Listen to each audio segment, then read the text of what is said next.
শুরু হয়ে গেছে কাউন্টডাউন। মানুষ অধীর আগ্রহে অপেক্ষা করছে 22শে জানুয়ারির। আশা করি আপনারা সকলেই বুঝতে পেরে গেছেন 22শে জানুয়ারি রাম মন্দিরের উদ্বোধনের দিন। সেই দিনই মন্দিরে জ্বলবে 108 ফুট লম্বা ধূপকাঠি।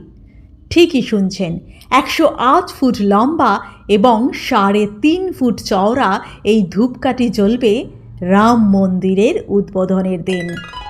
গুজরাটের ভাদোদরায় তৈরি করা হয়েছে এই অসাধারণ ধূপকাঠি।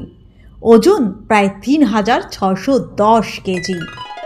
এই বিশাল আকৃতির ধূপকাঠিটি নির্মাণ করেছেন গুজরাটের ভদোদরার তালসারি এলাকার ভিভাভাই বরওয়াত নামে এক ব্যক্তি। গত 6 মাস ধরে অক্লান্ত পরিশ্রম করে তিনি এই ধূপকাঠি বানিয়েছেন।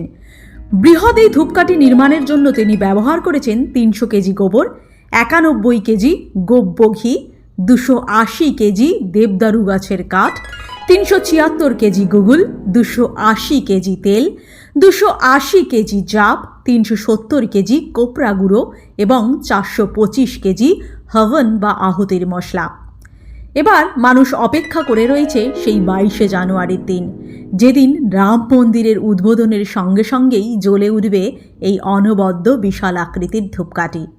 আশা করি আজকের তথ্যটি আপনাদের ভালো লেগেছে। তথ্যটি ভালো লাগলে অবশ্যই আমার পেজটিকে লাইক করবেন এবং পেজটিকে ফলো করবেন। আর যদি ইউটিউব চ্যানেল থেকে দেখেন তাহলে অবশ্যই আমার চ্যানেলটিকে সাবস্ক্রাইব করবেন।